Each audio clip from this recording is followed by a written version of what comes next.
A moment of madness. 1. A wedding is arranged. Most people who knew Baptista Trewthen agreed that there was nothing in her to love, and nothing in her to hate. She did not seem to feel very strongly about anything. But still waters run deep, and nothing had yet happened to make her show what lay hidden inside her, like gold underground. Since her birth, she had lived on St. Maria's, an island off the southwest coast of England.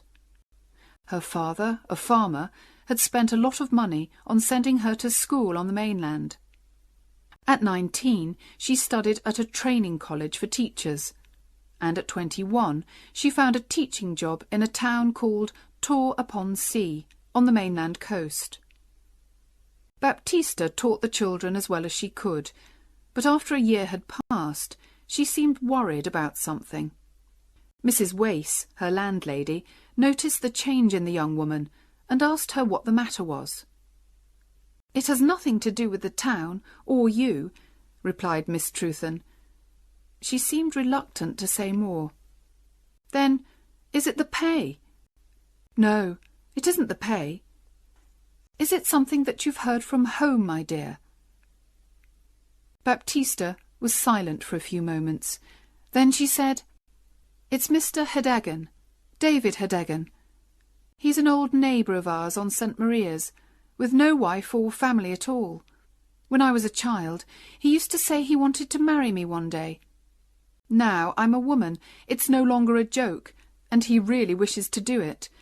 And my parents say I can't do better than have him." "Has he a lot of money?"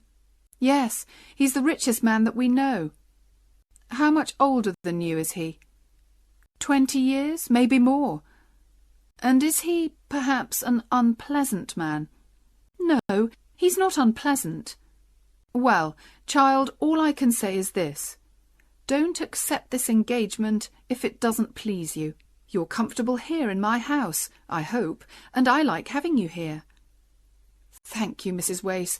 You're very kind to me. But here comes my difficulty. I don't like teaching." "Ah, you're surprised. That's because I've hidden it from everyone." "Well, I really hate school. The children are awful little things who make trouble all day long. But even they are not as bad as the inspector. For the 3 months before his visit, I woke up several times every night, worrying about it. It's so difficult knowing what to teach and what to leave untaught. I think father and mother are right. They say I'll never be a good teacher if I don't like the work, so I should marry Mr. Heddegan, and then I won't need to work. I don't know what to do, Mrs. Wace. I like him better than teaching, but I don't like him enough to marry him." These conversations were continued from day to day, until at last the landlady decided to agree with Baptista's parents. "Life will be much easier for you, my dear," she told her young friend, "if you marry this rich neighbour." In April, Baptista went home to St. Maria's for a short holiday, and when she returned, she seemed calmer. "I have agreed to have him as my husband, so that's the end of it," she told Mrs. Wace. In the next few months, letters passed between Baptista and Mr. Heddegan, but the girl preferred not to discuss her engagement with Mrs. Wace. Later, she told her that she was leaving her job at the end of July, and the wedding was arranged for the first Wednesday in August.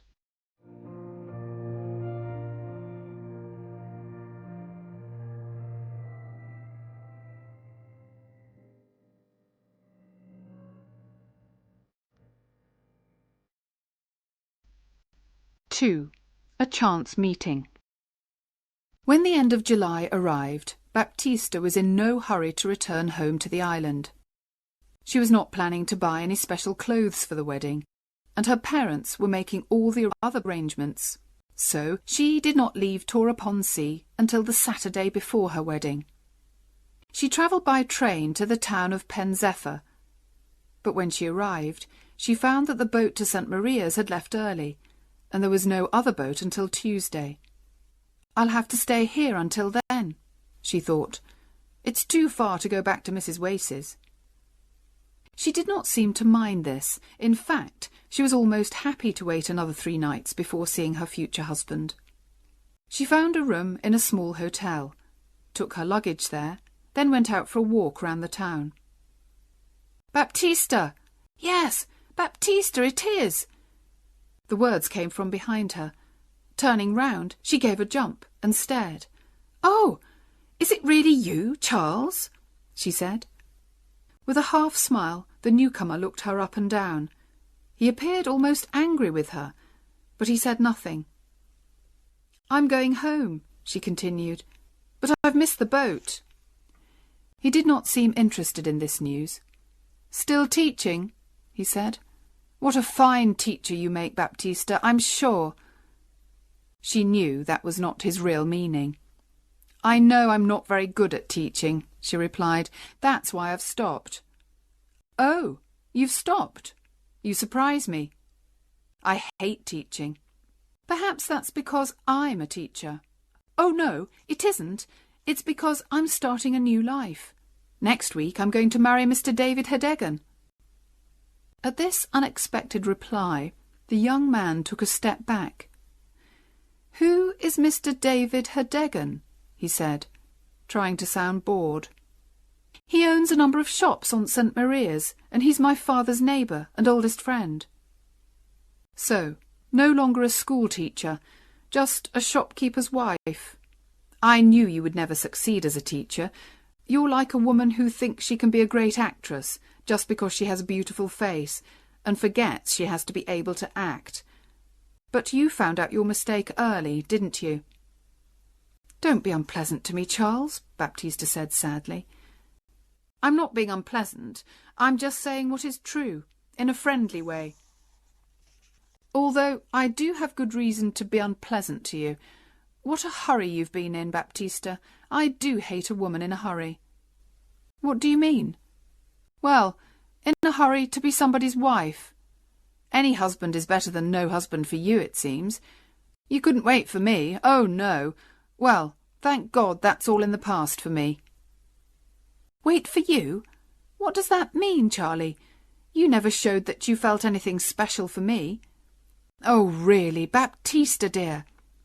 "What I mean is, there was nothing that I could be sure of. I suppose you like me a little, but I didn't think you meant to make an honest engagement of it." "That's just it. You girls expect a man to talk about marrying after the first look. But I did mean to get engaged to you, you know." "But you never said so, and a woman can't wait for ever." "Baptista, I promise you that I was planning to ask you to marry me in 6 months' time." She appeared very uncomfortable, and they walked along in silence. Soon he said, "Did you want to marry me then?" And she whispered sadly back, "Yes." As they walked on, away from the town and into the fields, her shoulder and his were close together. He held her arm with a strong hand. This seemed to say, "Now I hold you, and you must do what I want." "How strange that we should meet like this," said the young man.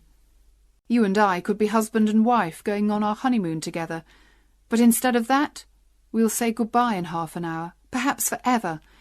Yes, life is strange." She stopped walking. "I must go back. This is too painful, Charlie. You're not being kind today."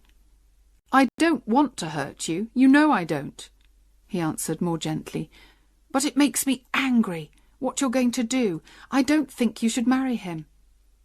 "I must do it, now that I've agreed." "Why?" he asked, speaking more seriously now. "It's never too late to stop a wedding if you're not happy with it. Now, you could marry me instead of him, although you were in too much of a hurry to wait for me." "Oh, it isn't possible to think of that," she cried, shaking her head. "At home, everything will be ready for the wedding." "If we marry, it must be at once. This evening you can come back with me to Trewthen, the town where I live. We can get married there on Tuesday, and then no Mr. David Heddegan or anyone else can take you away from me." "But I must go home on the Tuesday boat," she said, worriedly. "What will they think if I don't arrive?" "You can go home on that boat just the same. The only difference is that I'll go with you. You'll tell your parents that you've married a young man with a good job, someone that you met at training college. When I meet them, they'll accept that we're married, and it can't be changed, and you won't be miserable forever as the wife of an awful old man. Now, honestly, you do like me best, don't you, Baptista?" "Yes," she whispered. "Then we will do what I say."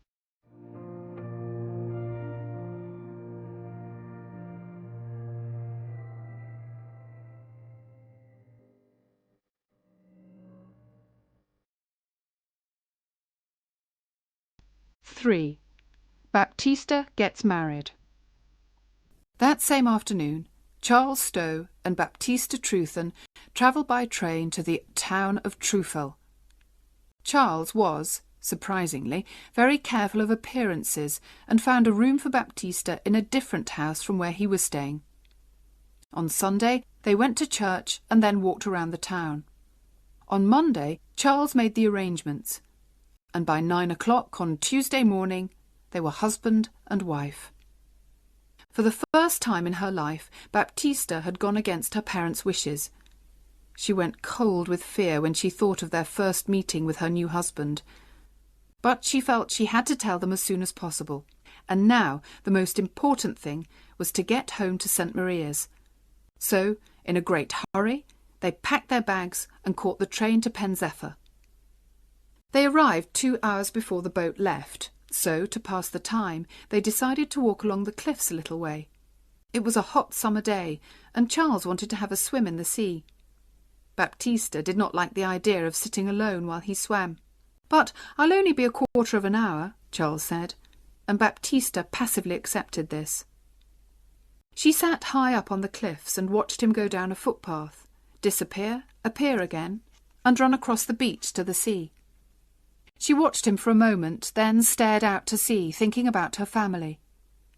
They were probably not worried about her because she had sometimes missed the boat before, but they were expecting her to arrive today and to marry David Heddegan tomorrow. "How angry Father will be," she thought miserably, "and Mother will say I've made a terrible mistake. I almost wish I hadn't married Charles in that moment of madness. Oh dear, what have I done?" This made her think of her new husband, and she turned to look for him. He did not appear to be in the sea any more, and she could not see him on the beach. By this time she was frightened, and she climbed down the path as quickly as her shaking legs could manage. On the beach she called 2 men to help her, but they said they could see nothing at all in the water.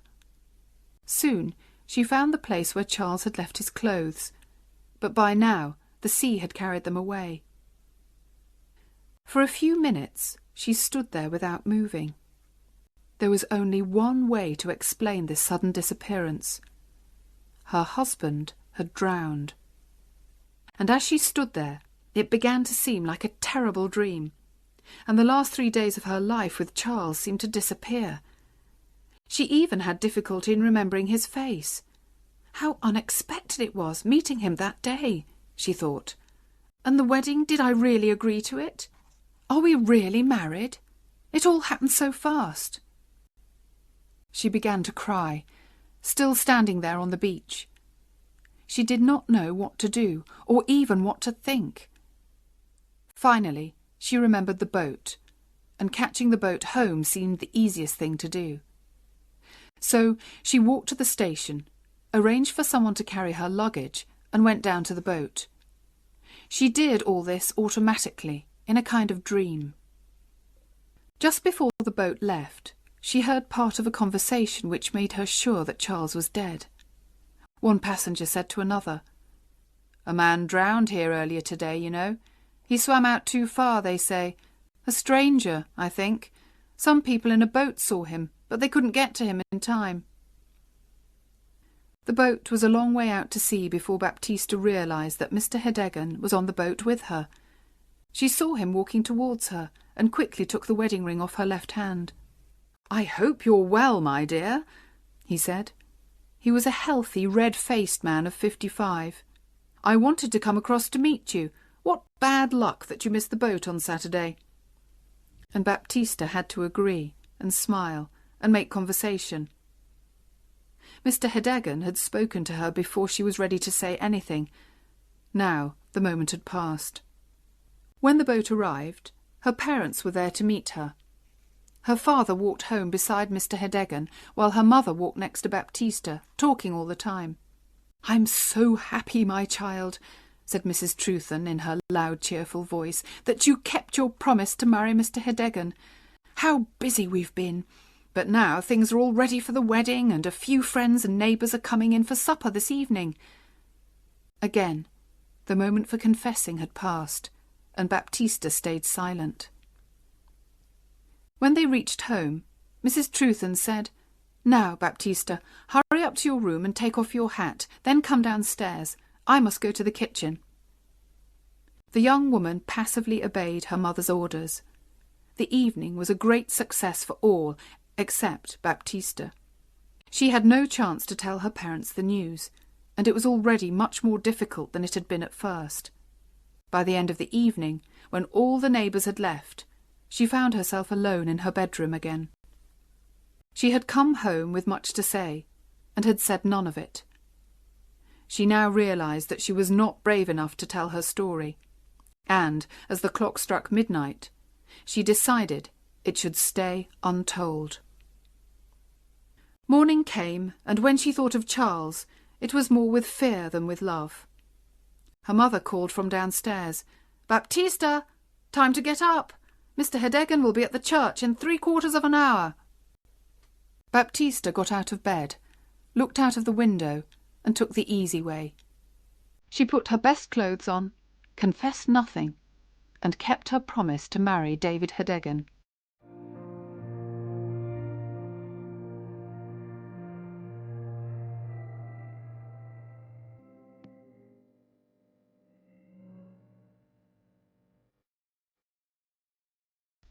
"4.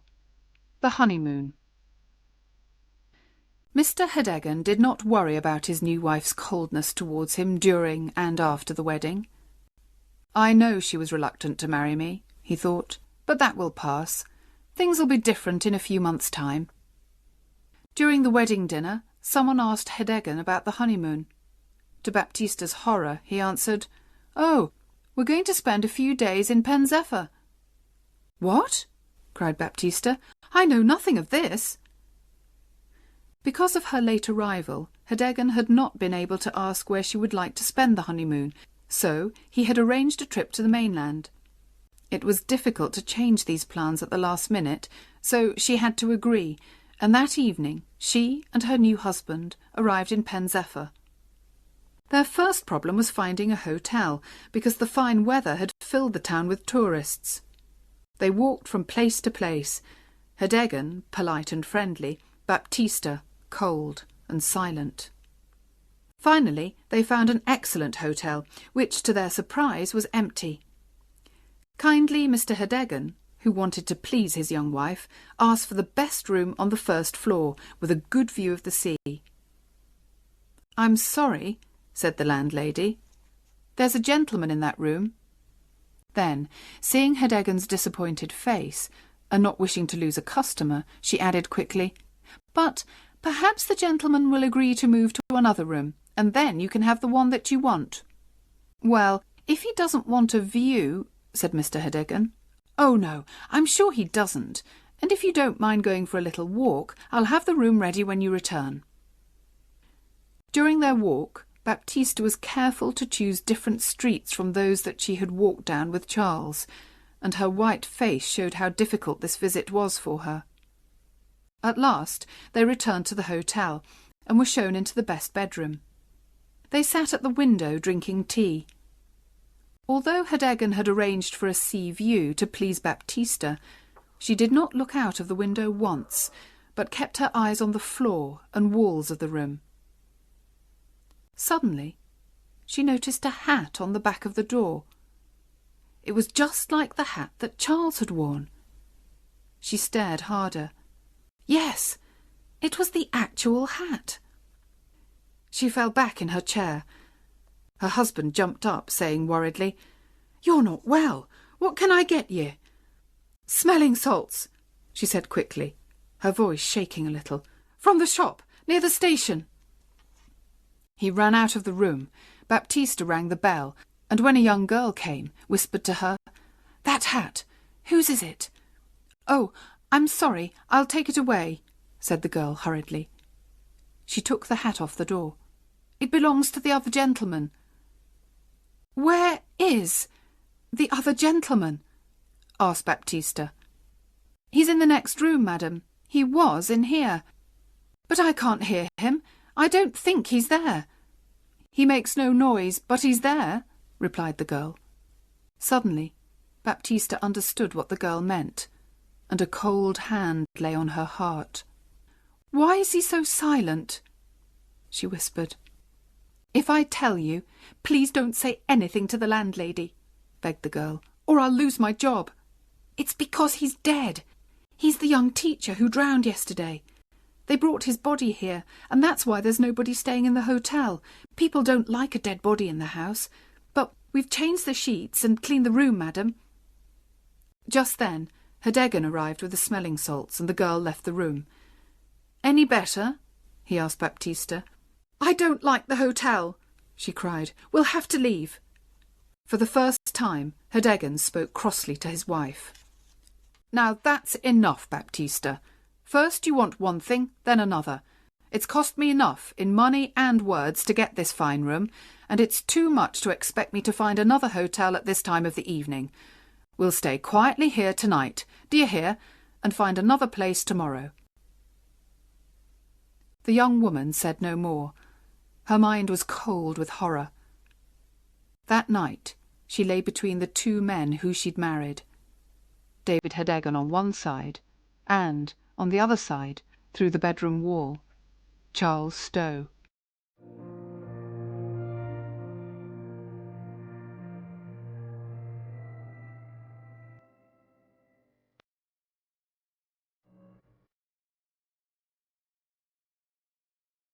(5) Secrets discovered.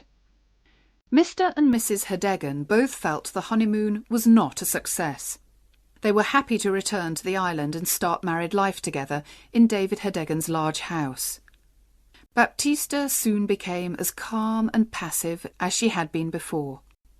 She even smiled when neighbours called her Mrs. Heddegan, and she began to enjoy the comfortable life that a rich husband could offer her.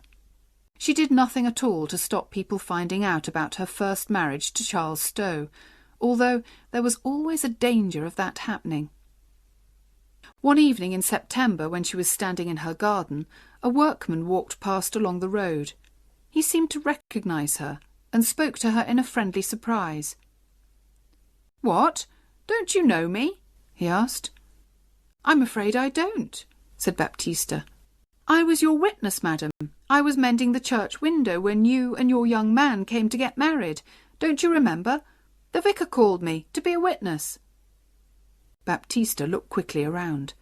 Heddegan was at the other end of the garden, but unluckily, just at that moment, he turned and walked towards the house. "Are you coming in, my dear?" he called out to Baptista. The workman stared at him. "That's not your—" he began. Then he saw Baptista's face and stopped. Baptista was unable to speak, and the workman began to realise that there was a little mystery here. "I've been unlucky since then," he continued, still staring at Baptista's white face. "It's hard finding enough work to buy food for my wife and myself. Perhaps you could help me, because I once helped you." Baptista gave him some money and hoped never to see him again. But he was cleverer than he looked. By asking questions on the island and the mainland, he soon realised that Baptista had married one man on Tuesday and another man on Wednesday. He visited her again 2 days later. "It was a mystery to me, madam," he said, when she opened the door, "but now I understand it all. I want to tell you, madam, that I'm not a man to make trouble between husband and wife, but I'm going to get back to the mainland again, and I need a little more money." If your old man finds out about your first husband, I'm sure he won't like it, will he?" She knew he was right, and paid him what he wanted. A week later, the workman sent his wife to ask for more money, and again Baptista paid. But when there was a fourth visit, she refused to pay and shut the door in the man's surprised face. She knew she had to tell her husband everything. She liked him better now than she had done at first, and did not want to lose him. But her secret was no longer safe. She went to find him and said, "David, I have something to tell you." "Yes, my dear?" he said, with a sigh. In the last week he had been less cheerful and had seemed worried about something. When they were both in the sitting-room, she said, "David, perhaps you will hate me for this, but I must confess something that I've hidden from you. It happened before we were married, and it's about a lover." "I don't mind. In fact, I was hoping it was more than that." "Well, it was. I met my old lover by chance, and he asked me, and, well, I married him. We were coming here to tell you, but he drowned, and I said nothing about him, and then I married you, David, for peace and quietness. Now you'll be angry with me. I know you will." She spoke wildly, and expected her husband to shout and scream, but instead the old man jumped up and began to dance happily around the room. "Oh, wonderful!" he cried. "How lucky! My dear Baptista, I see a way out of my difficulty. Ha ha!" "What do you mean?" she asked, afraid he had gone mad. "Oh, my dear, I've got something to confess too. You see, I was very friendly with a woman in Pen Zephyr for many years. Very friendly, you could say, and in the end I married her just before she died. I kept it secret, but people here are beginning to talk, and I've got 4 big girls to think of." "Oh, David, 4 daughters!" she cried in horror. "That's right, my dear. I'm sorry to say they haven't been to school at all. I'd like to bring them to live here with us, and I thought by marrying a teacher I could get someone to teach them, all for nothing. What do you think, Baptista?" 4 grown girls always around the house, and I hate teaching. It kills me. But I must do it. I can see that. I am punished for that moment of madness. I really am." Here the conversation ended. The next day Baptista had to welcome her husband's daughters into her home. They were not good-looking or intelligent or even well-dressed, and poor Baptista could only look forward to years of hard work with them. She went about sighing miserably, with no hope for the future. But when Heddegan asked her a month later, "How do you like 'em now?" her answer was unexpected. "Much better than at first," she said. "I may like them very much one day." And so began a more pleasant time for Baptista Heddegan. She had discovered what kind, gentle girls these unwelcome daughters were. At first she felt sorry for them, then grew to like them, and from liking she grew to love them. In the end they brought her and her husband closer together. And so Baptista and David were able to put the past behind them and find unexpected happiness in their married life.